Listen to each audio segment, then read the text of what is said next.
Okay, so we're going to get underway, and I'm sure that others will continue to join us.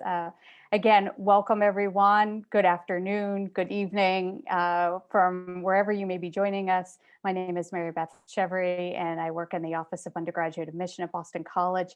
It's my privilege to welcome you to this wonderful alumni event.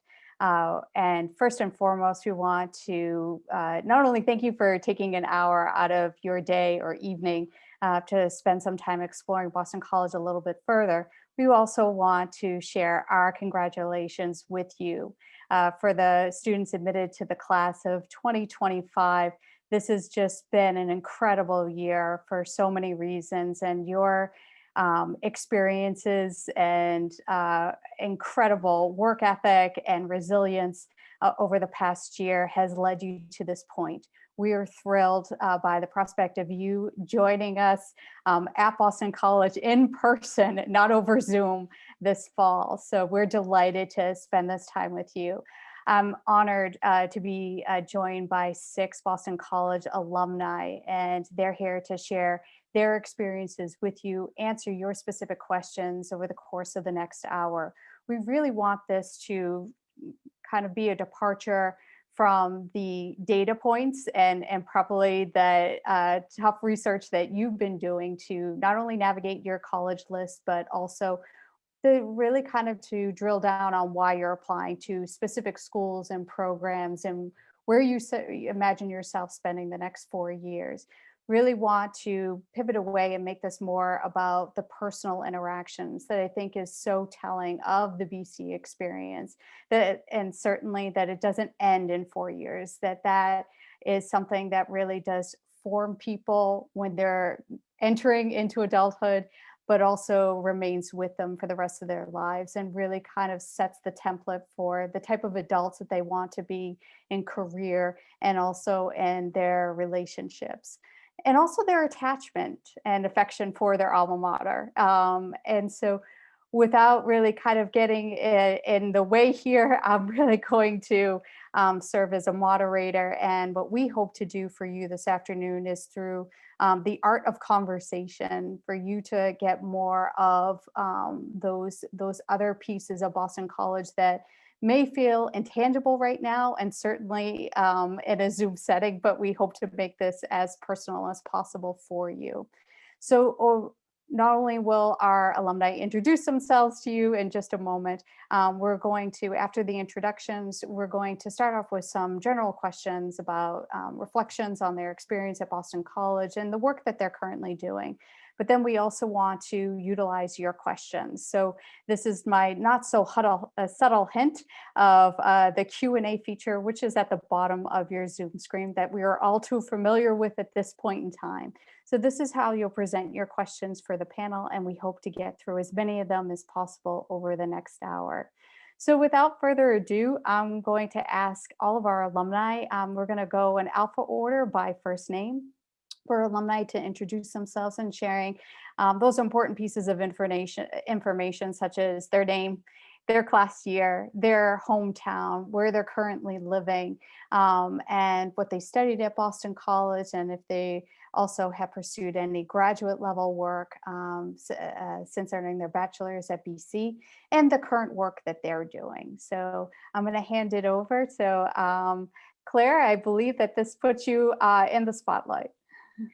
Great. Thank you so much, Marybeth, and thank you for that introduction.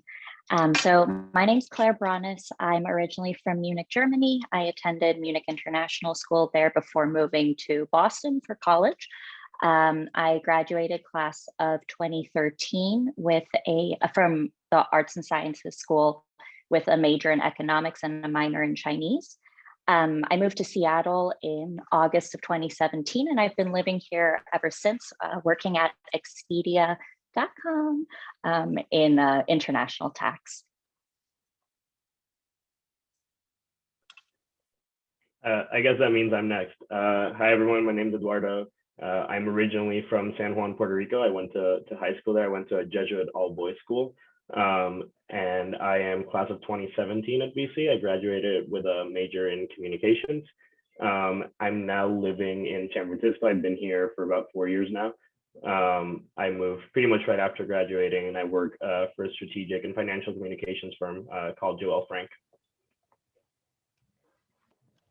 Hi, everybody. My name is John Paul Sandai. I'm originally from Argentina. So I went to international school there and then went to Boston, to BC.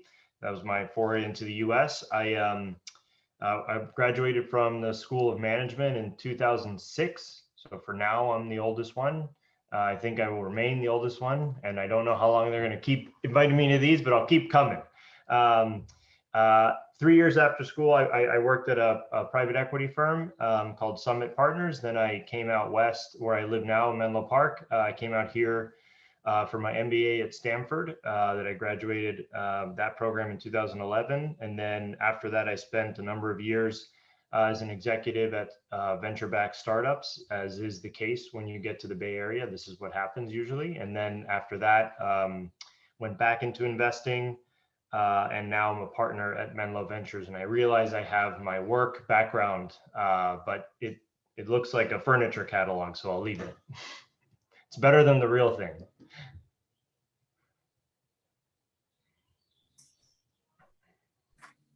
Hi, good afternoon. I'm Kate Heisner. I graduated from Boston College in 2010. I grew up outside of Portland, Oregon, in a town called Happy Valley, and went to LaSalle Catholic High School, if there's anybody on the call from Portland area. I studied history and art history at BC and moved to Paris shortly after graduating, where I started my career helping launch an art gallery there, and eventually moved back to Oregon to complete my master's in art history, at which point I transitioned into development and administration for cultural museums and now higher education. I'm currently the managing director of development for the business school at UC San Diego. And I obviously transitioned down from Oregon now to Southern California, where I've been living the past 7 years. It's great to be here, and congratulations to everybody and your admittance to BC. Hi, everybody. So like Jean-Paul, I'm really excited to be returning and to keep doing this, and props to him for being a couple of years ahead of me, so I'm not the oldest one here. My name is Matt Carroll, class of 2008 from Morrissey College of Arts and Sciences. Graduated with a philosophy and English degree and an emphasis, a minor in faith, peace, and justice. I went out to JVC in Los Angeles after leaving Boston College, where I'm from too, so it was a far cry from Boston. I worked at a place called Homeboy Industries doing gang intervention work as a case manager. And then I came up to the Bay Area where I still am. I did my Master's of Divinity, which is an advanced theology degree at the Jesuit School of Theology in Berkeley. It's an affiliate of Santa Clara University. And for the last 8 years or so, I've been working at a Catholic high school in Menlo Atherton area, so really close to Jean-Paul, at Sacred Heart Prep, where I serve as director of campus ministry. And really blessed to be with you all. Happy to be here. Hey everyone, congratulations. First of all, my name is Megan. I'm originally from Mill Creek, Washington. I went to Jackson High School, if anyone is familiar with the area. I graduated the Carroll School of Management in 2016, and I majored in economics, and I also did a major in political science. So I started working after BC in finance. I moved around a couple times, but now I'm at a private equity firm in the Boston area. So I've been here now for about 4 years. Great. Thank you for those fabulous introductions. And not only are you extremely humble in sharing the great work that you've done and continue to do in your careers, we're just, again, very thankful that you're here for the benefit of our audience and sharing your warm wishes and welcoming spirit with them. So to kind of kick things off, I think just for so many of our students in the audience, they may be wondering those bigger questions about connection and how you transition to a campus like Boston College and making those connections with friends, with your professors. And if you were to think back, you know, if there was a moment for you or a special experience that you had that just kind of really helped you along the way, maybe in your first year or perhaps by your sophomore year, that you can kind of share as a piece of advice almost.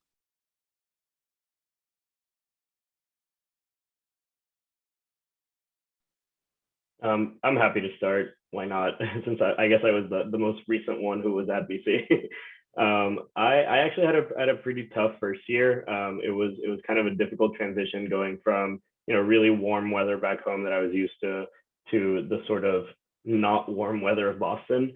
But after that first year, or during that first year, I considered just moving back home and just switching schools, transferring. But I decided to stick it out. I think the one thing that ultimately pushed me to stay was I got really involved in the club tennis team. I've been playing tennis since I was 8 years old. So just joining that team, I guess it created that gateway to just meet a lot more people that at the time, I guess I was struggling a little bit to just find my group, basically find where I fit in at the school. But once I found that, it just became very easy to navigate the school. I found myself making more friends, found myself having an easier time in classes because I don't know, I guess I was just enjoying the campus life more. Obviously, it kind of looks a little bit different these days with COVID and everything, but we're hoping that by the time everyone is able to start freshman year, they'll be back in person and everything should be open and good to go. Thanks, Eduardo. Kate. I was thinking about this question actually before the call, and like Eduardo, I had a pretty challenging time, I think, transitioning my freshman year. It's tough. When you're going to college, there's a lot of self-discovery that's taking place. The one thing I would encourage is to really seek advice.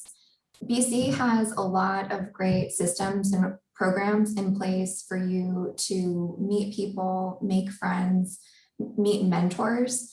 I don't know actually if Matt remembers this, but Matt Carroll, who's on the panel, was my orientation leader going into my freshman year of college. And he did a great job really facilitating connections within our group of people. So even at points during that first year when I felt a little bit out of sync with my experience at BC, there were great people there to really introduce me to others or connect me with classes that helped me really find my groove.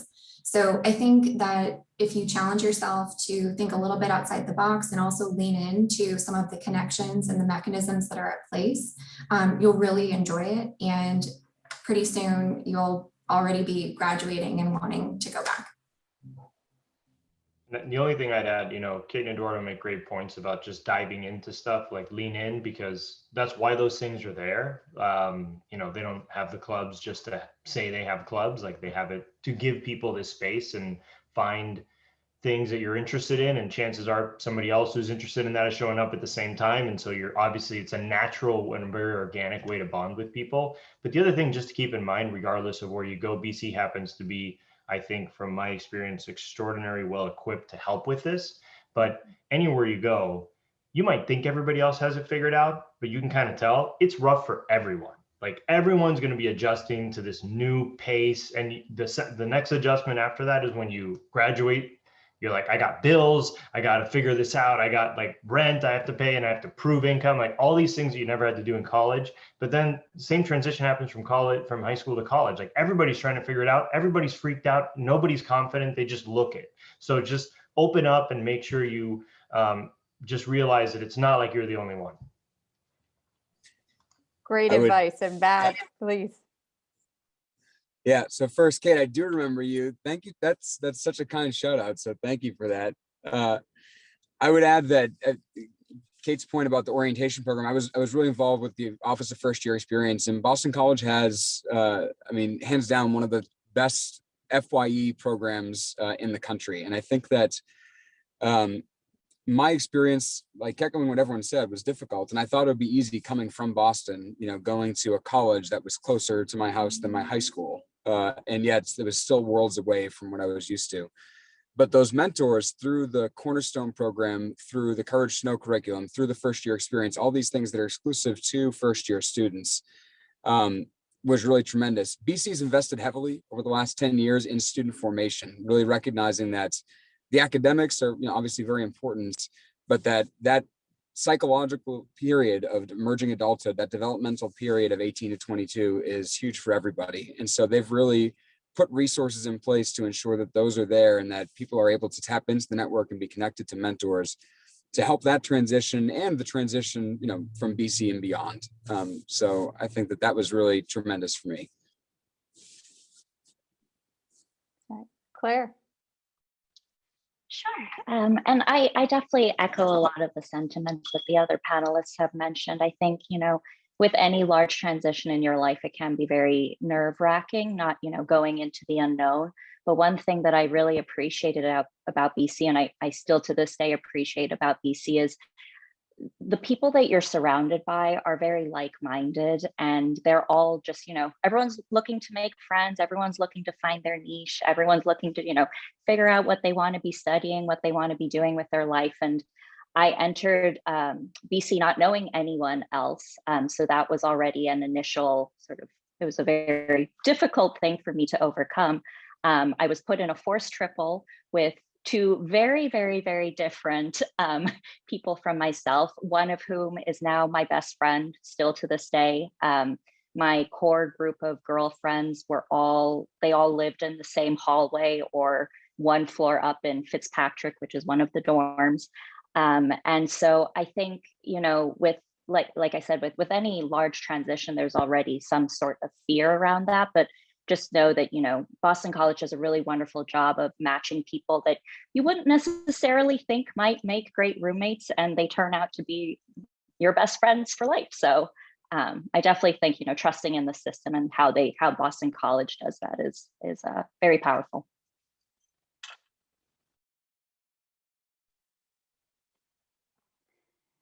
You know, I do have other questions here, but we're starting to get some really great feedback in the Q&A. So let's just kind of jump right in.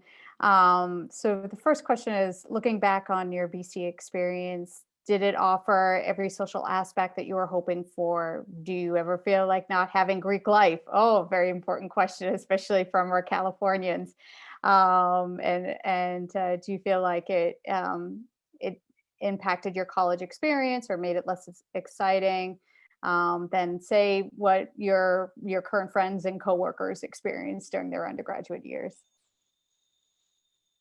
I'll go ahead and start this one. I think one of the things when I do look back on my BC experience, it's, you know, I don't have to think back too far, because the people that that I shared that with, I still see, you know, every week. So like yesterday, I saw 4 of my roommates that I lived with all 4 years. We're still best friends. And I think that the things that are in place, I mean, I think you guys have probably heard about the mods. You probably heard about some of the fun things that go on at BC, especially for, you know, for upperclassmen, but for everyone starting out freshman year. And I think that it is really all about the people that you surround yourself with. And if you find those people, you're going to have fun no matter what. And I think, so that's one thing that I think of. I could not have asked for more, and the people that I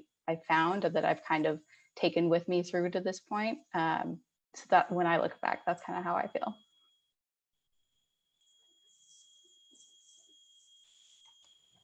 I guess when I was applying, I was kind of ignorant. I didn't even know what Greek life was other than some movies when I was in Argentina. And they depicted a certain way, and I'm sure it's like very different. But I did have friends that had more active Greek life on their campuses.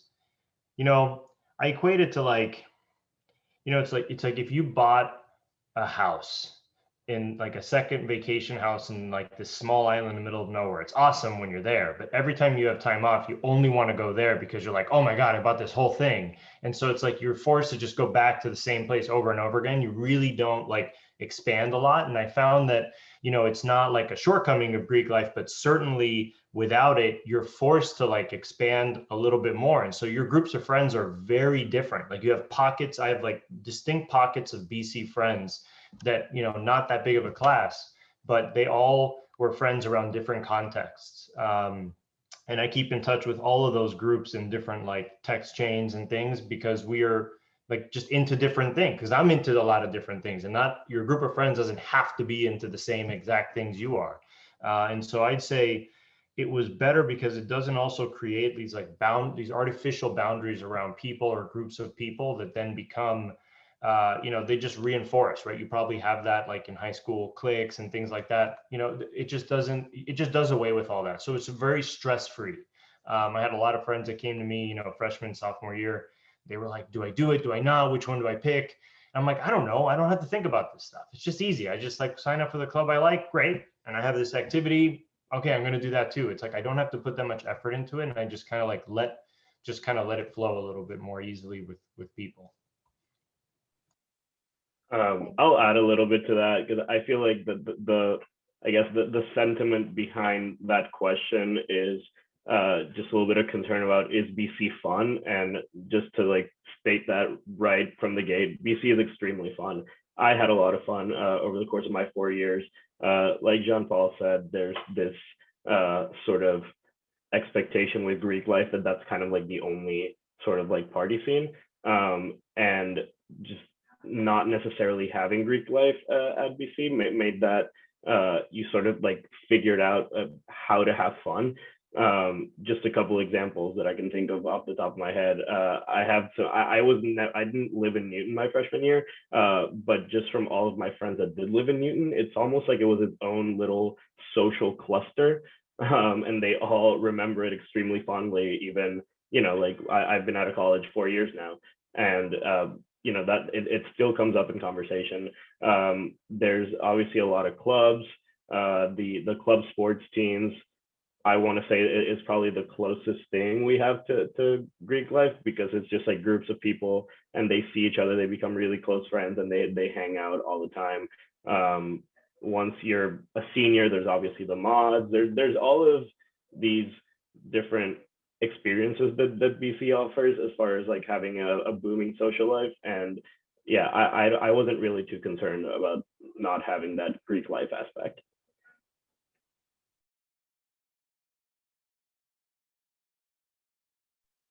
You know, we talked, there's another question kind of going back to transition. And so for so many of our students that are with us this afternoon or evening, where they may be located, it's the mentality of what it's like to live on the East Coast, what it's like to be a student in Boston. How did you utilize the city of Boston when you were there? And really kind of, you know, being 6 miles or 10 kilometers, if you prefer, from the city center, how does that really kind of complement your student experience, or how did that?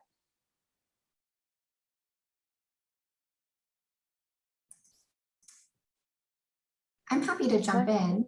Oh, Claire, do you want to go?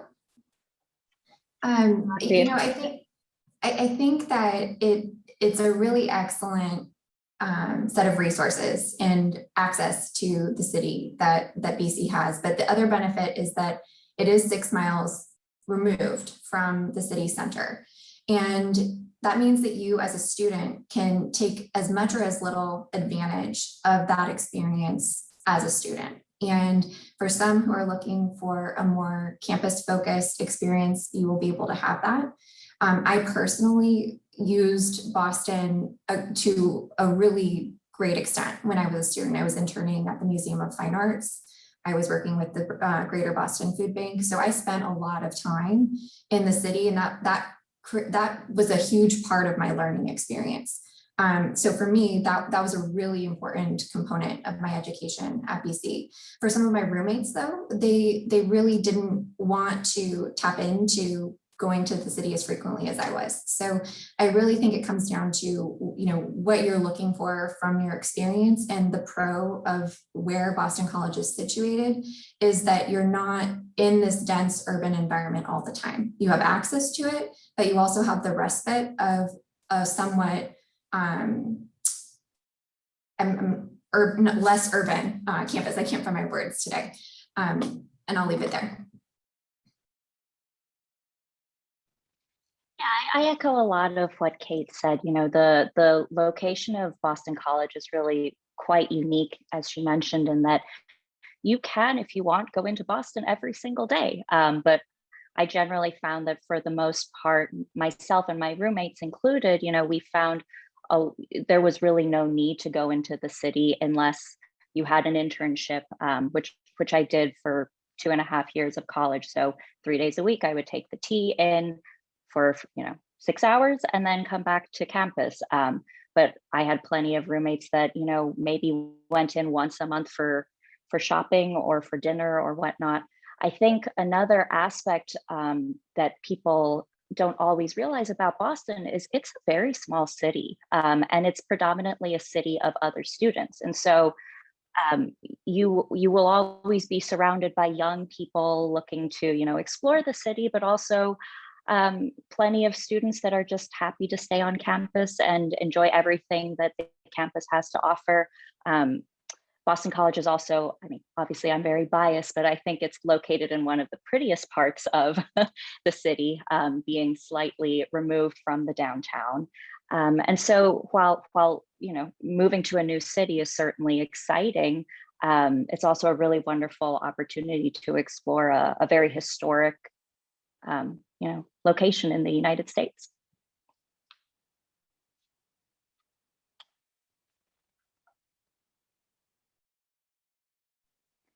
And I guess, Eduardo, you kind of mentioned at the beginning the concern about weather, for other students that are not used to 4 seasons of weather. It can be quite a switch. And how did you find that? I know that was, you mentioned it was a little bit of a difficult transition in the beginning. Did you grow to love New England weather, or just kind of learn how to cope with it?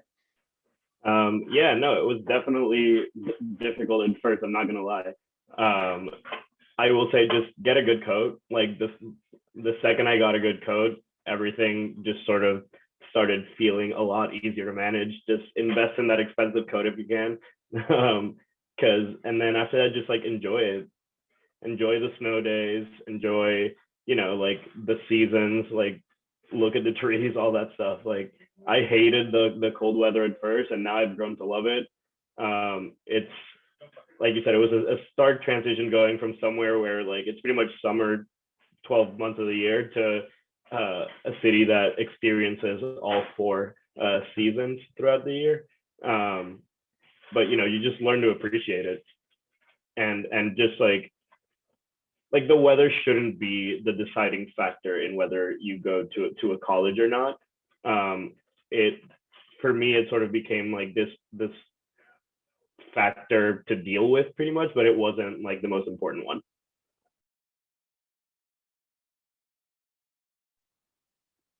Yeah, I can certainly, well, I'm from New England, so but all I can do is echo Eduardo's great advice. And I saw a lot of nodding. Invest in a good winter coat for yourself and you're going to be just fine. And so there's nothing like experiencing those snow days and the fall in New England. So it is quite spectacular. So, and I do have a bias. I definitely admit to that. So there are some questions that I'd like to combine in about academics, and some students are in our audience are wondering about what your interactions were like with your professors. Did you find them to be supportive? And then maybe if a couple of you just would mind sharing how you navigated the academic experience in determining what your major was going to be at BC.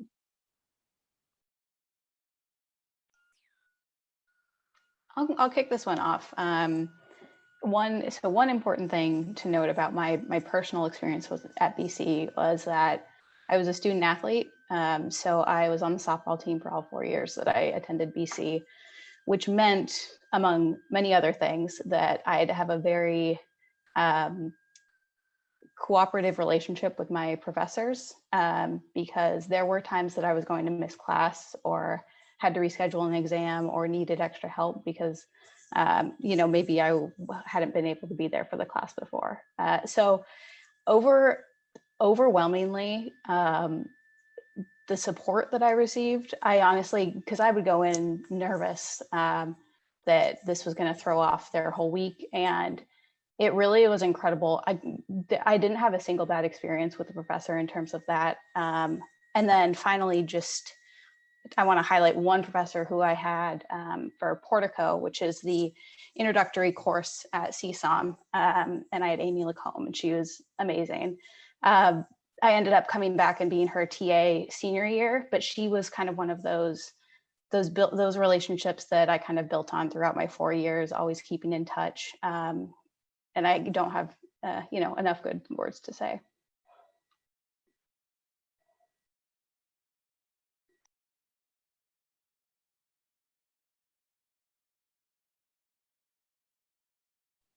Okay, I'll hop in. Okay, go ahead, JP. Might as well. I would say one of the things that Marybeth, correct me if I'm wrong, but if it's not all of them, it's a lot of them, or the vast majority of professors at BC have to teach an undergraduate class. Okay, good. The nodding is good. Okay, it's still that way. That is not the case everywhere. When BC hires, think about BC hiring someone, one of the professors, everybody touts how the list of like all-star professors and research they've done and everything. You'd be lucky to be able to see those people somewhere else, let alone be taught by them. But if every one of them has to teach at least an undergraduate class, they're self-selecting into doing that at BC. It's not like they're forcing them. That's like known. It's a known thing. And so, if that's just like a microcosm of kind of the mentality the professors have when they come to BC of who they're really quote unquote serving, it's really the whole student population, both graduate and undergraduate, and it's mostly an undergraduate school. So that's really where a lot of the emphasis and dollars go. Both research and whether it was assisting in research that I did with one professor in the business school. He was researching kind of like insider conflicts and boards and things. This was like 2004, 2003. So it was right after Sarbanes-Oxley. So it was a very interesting thing to be in the middle of. Whether it was that, or I was just in Napa this weekend with my wife and kids, and we were just talking about one of our marketing, because my wife and I went to BC together, and yeah, now we're married and have 2 kids. But we were talking about one of the professors would always tell us about when we're old enough, we should go up to Napa, and wine is like really awesome and you'll love it. And we literally drove past one of the places he'd always mentioned. So we still remember these people very top of mind and very distinct conversations or interactions that we had with them. And it's just very hard to find that in a lot of places because they're not as accessible. They don't hold office hours, or they don't teach. And so this is the complete opposite. They all have office hours for everybody. They are very accessible. They opt into this. So in terms of your connection, I did an independent study my last year or two as one of my courses. So I just, I did a thesis and I had a professor that really helped me out with that. So in terms of whether you're proactively seeking it out or they're, bringing you into some interesting things they're looking at, I still host, or used to host, kind of this tech trek thing that they had where people would come to the West Coast and kind of visit a bunch of different venture firms or startups and things like that. That was because of my connection to one of the professors. I mean, that's really what a lot of people end up, a lot of the ties you have back to BC end up being through the faculty in a lot of ways. And so that's just something to think about. Again, they're self-selecting into being exposed and helping undergraduate students, not having to deal with them. Like, that's not the way they think about it. They wouldn't take the job there if that was the case. Yeah, Jean Paul, you just said that it's not like undergraduates are not seen as. I'm sorry, Marybeth.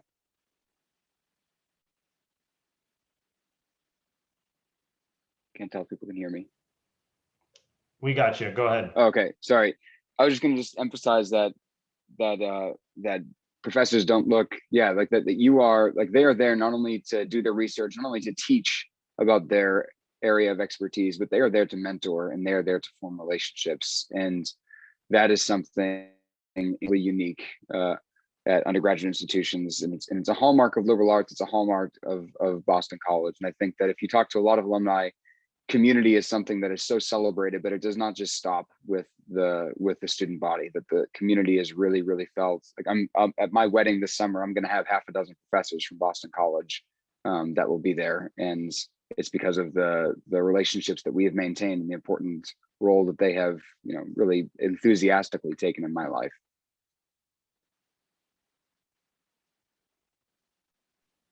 Kate?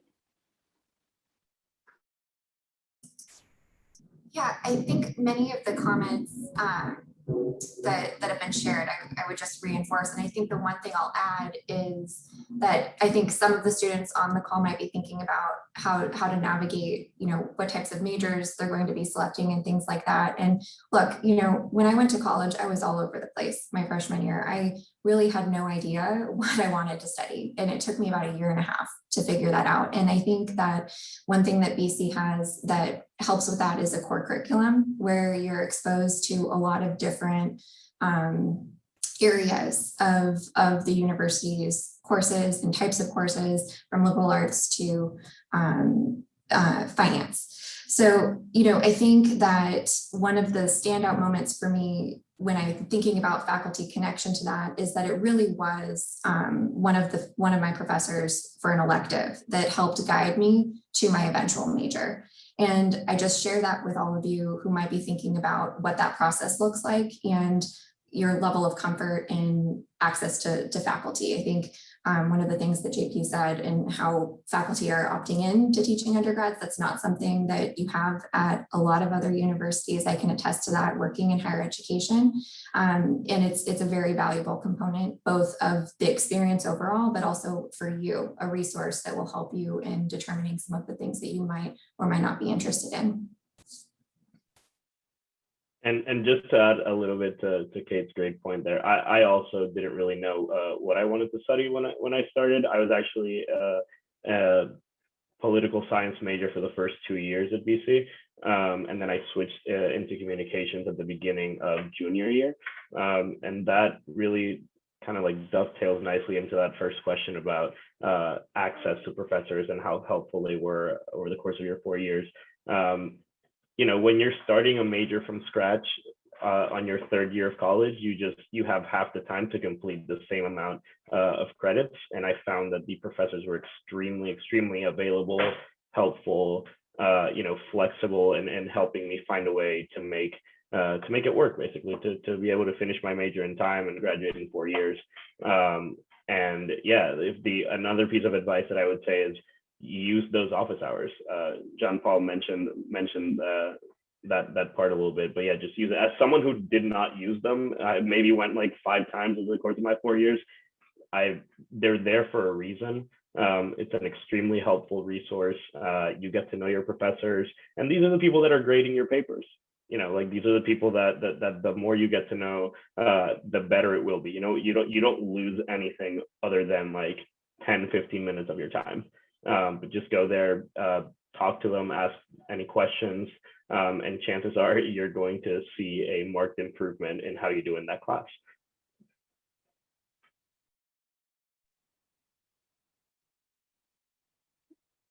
That's some great advice there. Thank you, all of you. So some of the other questions in recent minutes have been more directed towards, I think, a very valid one is talk about the alumni network and the question of what it's like to go to school on the East Coast and then either move back home or go out to the West Coast for a job, and how supported you felt by the alumni network. So I'll kick this one off. This hits home for me in a lot of ways. So when as I look back, people, your life is kind of full of these kind of moments, and you don't think about them as these distinct moments, but when you reflect back, that's like the thing you remember. The visual you have is of the moment you decided to go to BC, the moment you graduated, the moment you chose your job at a school, like these little moments in life. And it really could have gone either way, right? You could have gone kind of like red pill, blue pill type thing. You could have 2 degrees to the right, you keep sailing long enough, you end up on a different island, right? And so your life is rarely just a straight line, right?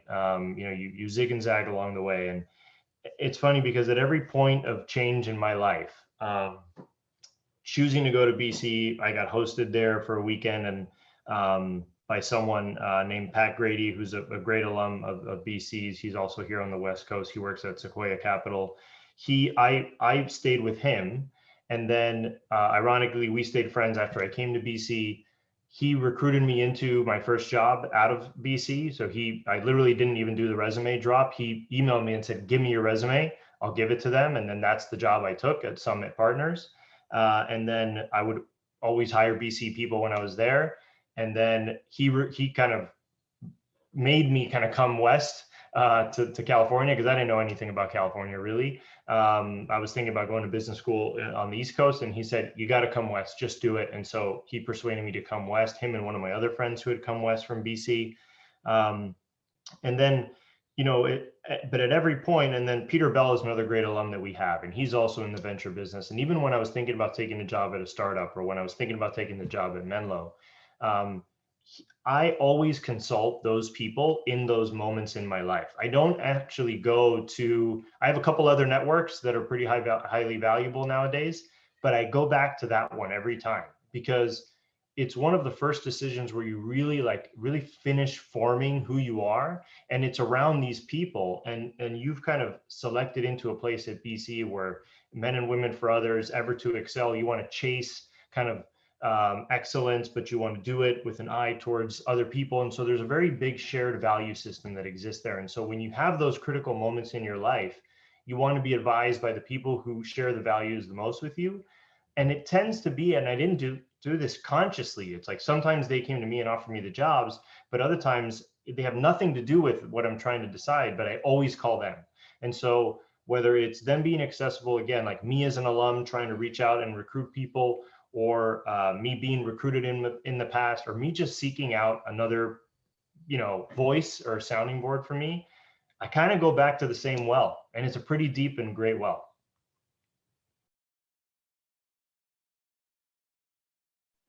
I can jump in there too for a little bit. I had a similar experience to Jean Paul in how I navigated the BC network. I've been at my current job since I graduated from BC 4 years ago, and I got that job through a referral from one of my best friends at BC. And it was kind of a similar experience. I'm sure there's a lot to be said for the official channels of like the BC alumni network and all that stuff, but chances are for a lot of us, like just the people you meet and interact with on a daily basis in person, that's, I guess, a more informal and unofficial way to use your BC network that is extremely helpful. Like I said, I got my job through a referral from one of my best friends in school, and now I myself try to recruit BC people, just because once you've been there, the quality and caliber of students that come out of there, the kind of work ethic that they're going to have.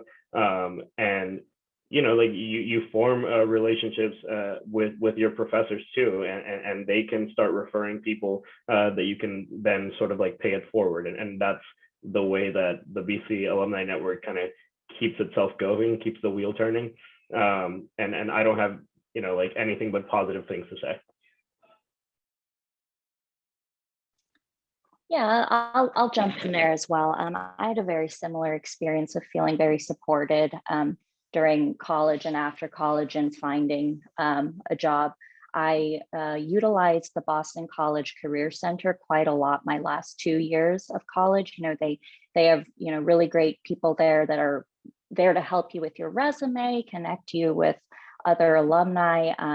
And a lot of, especially Boston-based companies and large companies will even come to campus and hold career fairs. So I worked for KPMG, which is an accounting firm, for 4 years after college. And I got that job mainly because they came to campus with several open positions. And one of the main recruiters was a Boston College alumni. And then two of the partners that I worked with had also, done their further degrees at Boston College. So they just, there's this really great community of alumni that have some sort of connection to Boston College. And as Jean Paul and Eduardo have mentioned, once you've gone through it, you obviously, what the caliber of the people are that are graduating, and you want to pay it forward. You want to help up and coming Boston College graduates find their way in the career path after graduation. Great, thank you, all of you. I wish that I could bottle all of this up and take it with me on the road or for every future virtual session that I'll have in the coming weeks. There's also a couple of other important questions that we want to make sure that are addressed. And one is specific to resources for students of color on Boston College's campus and how students are able to find those affinity groups, supportive outlets from an administrative end, but also from a student perspective as well, and promoting diversity, equity, and inclusion.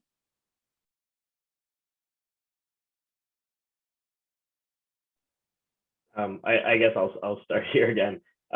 This is a topic that I feel extremely passionately about as a person of color myself, and like native Spanish speaker.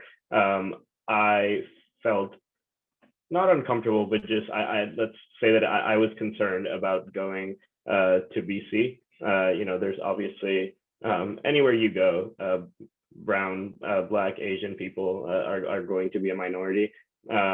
And it's one of those things that you have to really think about. There's, like Marybeth said, the school itself offers a lot of programs and support and groups and all that stuff.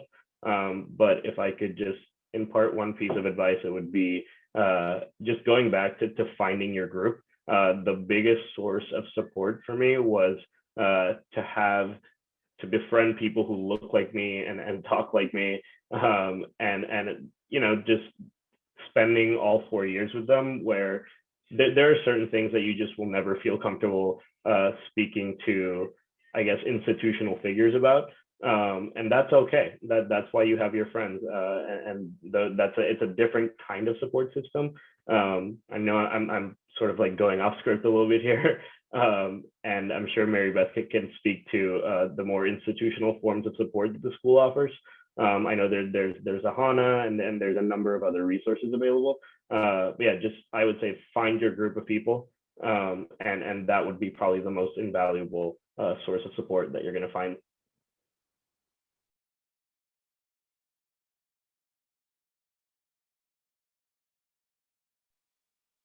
Thank you, Eduardo. I appreciate your sharing your perspective and your experience. And certainly we will follow up and with the students who have attended this session, and in addition to providing some links for the Career Center, but also additional resources that support all of our students on campus.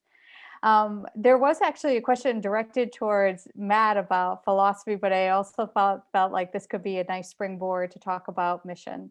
And that students are celebrated for their individuality and their own religious experience or non-religious experience, and how that kind of becomes part of their student formation at Boston College. So I guess a quick, faster question would be, how was the mission at Boston College, being a Catholic Jesuit university, how did that impact your student experience, or perhaps even where your life has taken you since you graduated from BC? I think that as someone who now works professionally in this field and is charged with promoting and kind of nurturing the mission and identity of a Catholic school as well, I think BC does an excellent job. If you matriculate, and I hope that all of you will, right, you'll start to become familiar, and some of you may already be familiar with all these kind of Jesuit buzzwords, right? Cura personalis and finding God in all things is a big one, or seeking God in all things. And St. Ignatius Loyola, the founder of the Jesuits, was adamant that, for Christians, we can't pursue the God that we say we pursue unless we're open to finding God in all the places. So it's not just in the, at the altar in a high mass or something like that, but it's in nature, it's in your passions, it's in your love of sports and your love of art and your love of service, in the beauty that surrounds you and the relationships that you have. And that, I can assure you, is drilled into you, really drilled from the get-go, that God is everywhere. Your personal sense of spirituality is everywhere. And you are encouraged, never pushed or mandated, right, at the butt of a gun or anything, right? But you are pushed and encouraged to develop one's personal spirituality from the moment you step foot on campus, and the opportunities are abundant.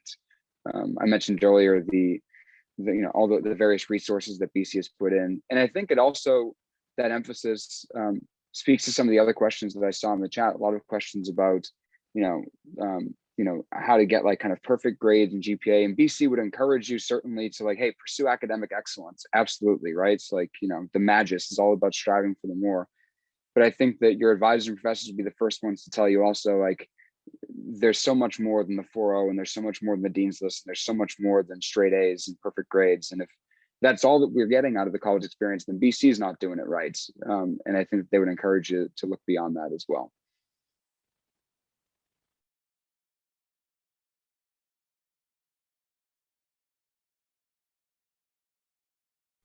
For others, would you like to? I can jump. Oh, I can jump in here.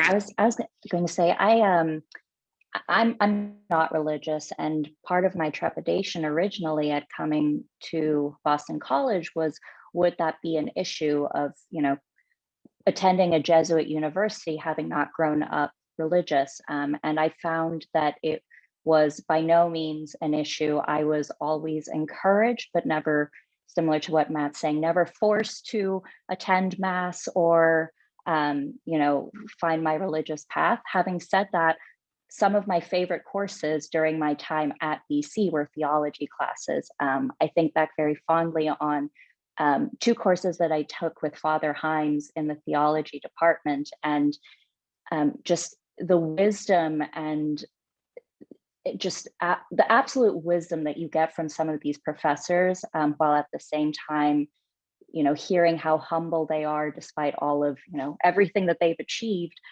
is very humbling in and of itself.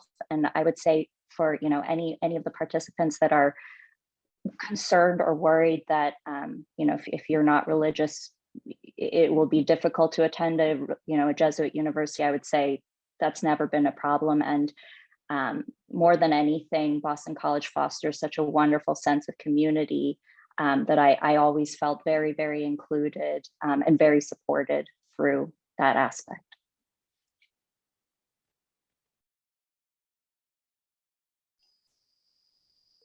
I'm just going to add a quick thing, and I think it kind of goes with the faith-based mission, but also separate from that is just a mission to be people for others, which is again another buzzword that you're going to hear probably on all these panels. But the opportunities to help others through volunteer experiences, whether that's for Boston and that's going into the city and you're doing volunteer hours, or it's a trip.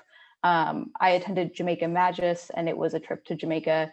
That was my junior summer, which there was a faith element, but it was mainly about just meeting people where they're at, and doing what we can, but also not bringing in any kind of high and mighty.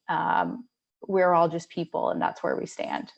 So I think that's another aspect that's a little bit entwined, but again, it's what you want to make it, and it's what you want to take away from your experience at BC.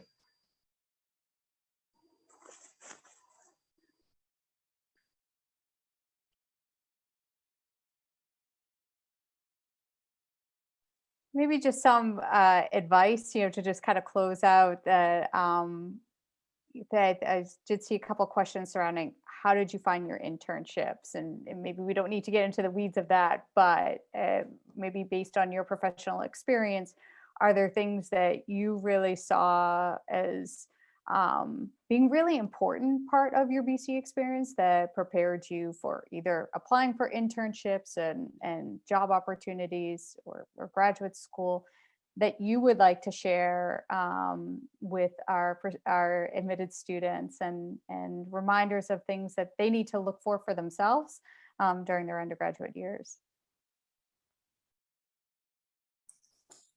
Networking and leadership opportunities are the two pieces of advice I would give everybody. I think regardless of your major, being able to really put yourself out there, learn about what opportunities exist for people with your background and skill set, and pursuing those opportunities and following up on those connections are just so important. So take advantage of everything you can outside the classroom and the different types of events where executives and folks from industry are coming and speaking to students, so that you have the opportunity to meet them, whether it's an alum or somebody in the C-suite in another company in Boston. Those are the two things that I think are really important regardless really of your major, what you're planning to do.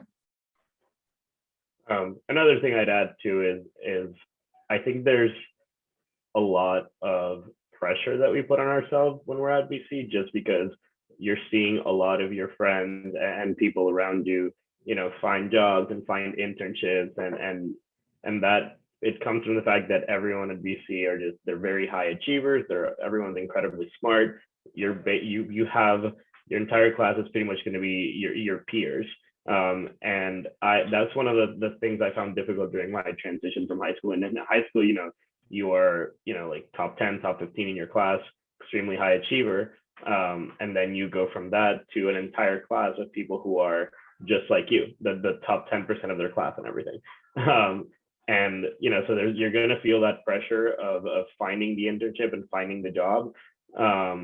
And just know that it's par for the course. Everyone's feeling it. And that's the time to just sort of like get out there, network, like put your best foot forward and just land the job. I personally, I didn't have my job until very close before graduation. And it took a while. And I had roommates and friends who had probably had return offers from their internships that they did between junior and senior year. So it's an entire year of seeing everyone like find a job, and you start getting nervous. I'm like, am I good enough? Am I smart enough? Am I going to find something? But just know that one, you are, and two, just keep powering through. And everything will fall into place at some point.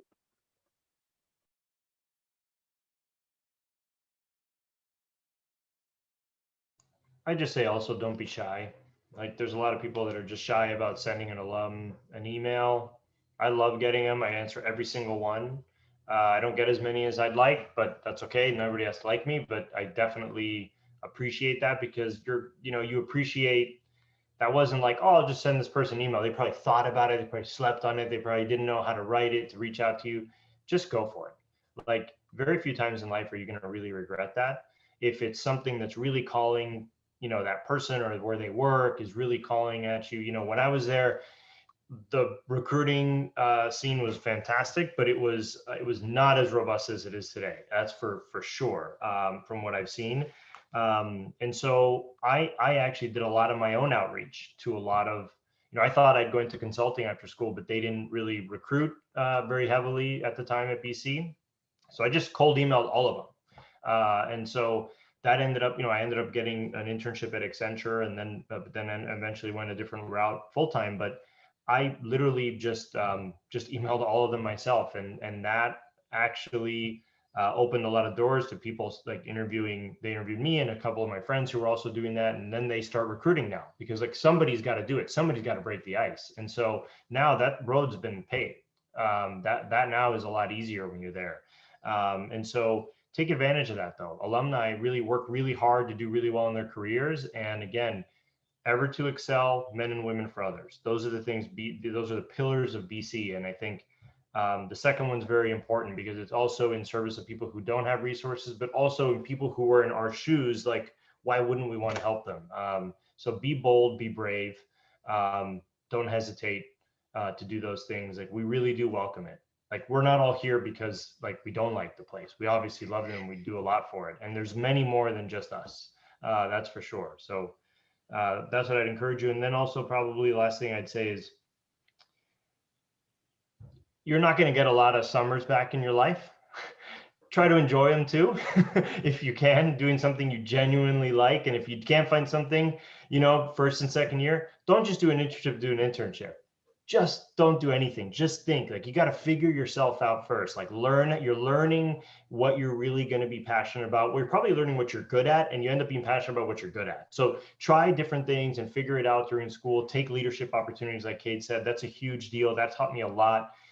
In my last year, I was head coordinator of kind of our admissions program, of all the different tour guides and panelists and things like that. And I had to like interview people and like manage all these different human topics that then later on I had to do as a business person. But, all those things, you end up learning a lot about that during the year. And so if you want to take a break for the summer too, it's okay.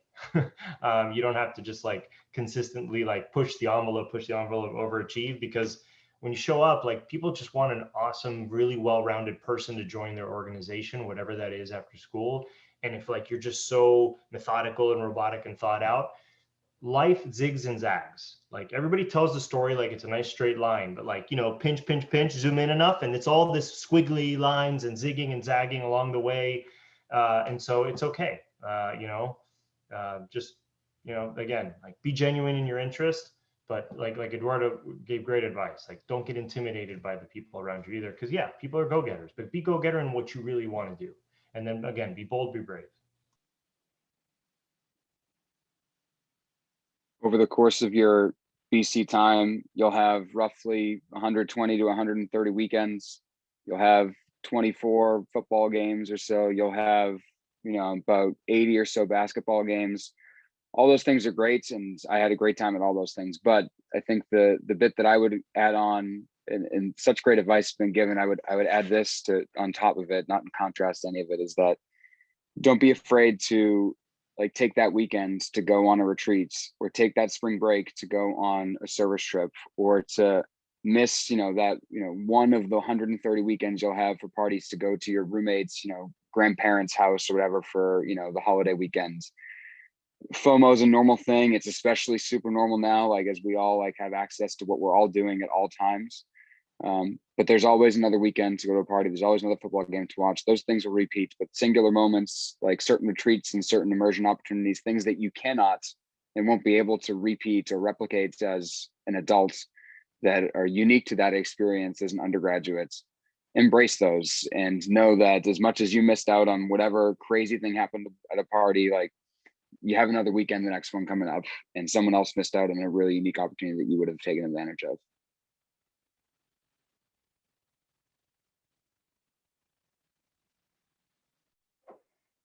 Claire, Megan, Eduardo, I don't want to leave you out here. Any final thoughts or advice that you would like to add?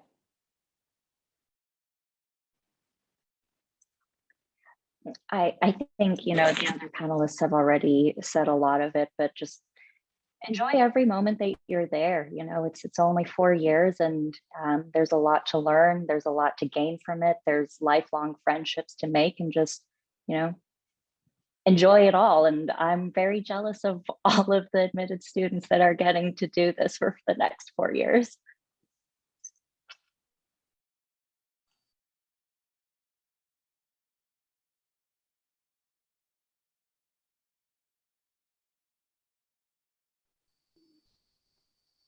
Megan or Eduardo?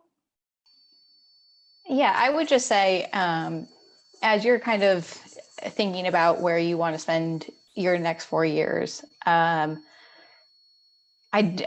think you guys should have the chance to get on the campus of BC. I'm not sure if you guys are still doing that, Marybeth, or if that's an option. I would do that if you can. I'll make this really quick, but I was visiting another school in Boston, which shall not be named, and it was in the city. We happened to be just driving around, happened to drive through the campus of BC, and coming from this other school, and I just looked around and I was like, this is what I thought a school should look like, and that's kind of when I knew. It feels a little superficial, but it was a feeling that I had, and it feels a little cliche now that I'm saying it. But try and get on these campuses, try and talk to as many people as you can, try and learn as much as you can about what your experience you think it could be like, and if you can see yourself at these places. And again, like others said, feel free to reach out to alumni. We're always here to answer any questions that you might have, because I know it's a big decision. Yeah, I feel like pretty much everything has been covered. You've got a lot of good advice from people who have been at BC at different times over the last decade and a half or so. But if, you know, like, just, I feel like I've said this multiple times, but I can't stress this enough. Just like find your group of people, find what it is, like your little niche, what you like to do, what you feel passionate about. And the good thing about going to BC is that they offer such a diverse group of things. You know, if sports are your thing, there's that. If the arts and dancing, there's that. If you're really inclined towards service, there's that. There's just so much to explore, so much to offer. And then you have the broader city of Boston. I don't think it gets spoken of enough how much of a great college town Boston is. You have people from all over. There's a million different universities to just explore the city, explore campus too, and just enjoying your time there.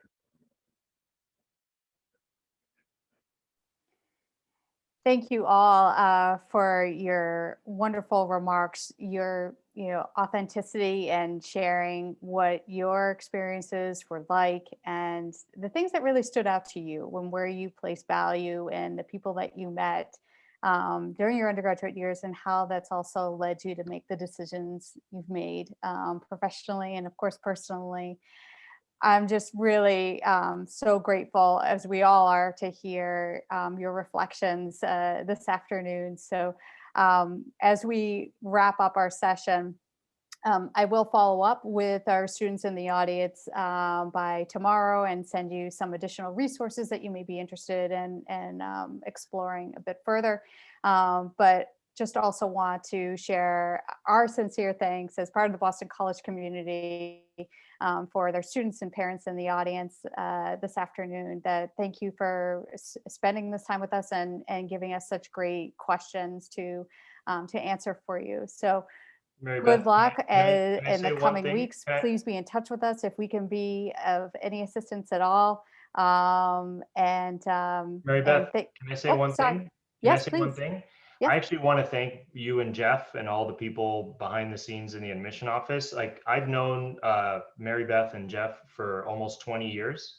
And like this job is not easy. Like you can tell, like this is genuinely who they are. Like they're very caring. They really care about this. They're not like ruthless people that read applications and put all red ink on them. Like I think we had a record number this year, if I remember, like a number of applications. That's thousands and thousands and thousands of people's kind of like futures in their hands, and they don't take that lightly. I remember they disappear from the building, to like go into reading season. I mean, they just came out of it. It's rough. It's not easy. Think about how nervous people are in making this decision and applying. They're dealing with thousands of all those emotions. So you guys do it top notch, like 20 years plus running now. Like you guys do an amazing job. And I know it's not easy.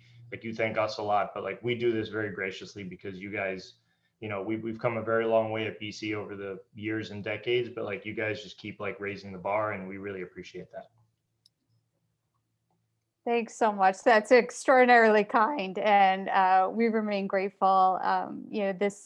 It never gets old for us. The excitement that is brought upon, like when we see intentionality behind the application to then the students who matriculate at Boston College and really make BC a home for them. But then also once they leave, BC is the place that you come from. It's not a place that you just go to for 4 years, as often is said by our administration. And we really wholeheartedly believe that. And for our students and parents in the audience, if this resonates with you, we definitely hope to see that you're going to be part of the BC family in the coming months.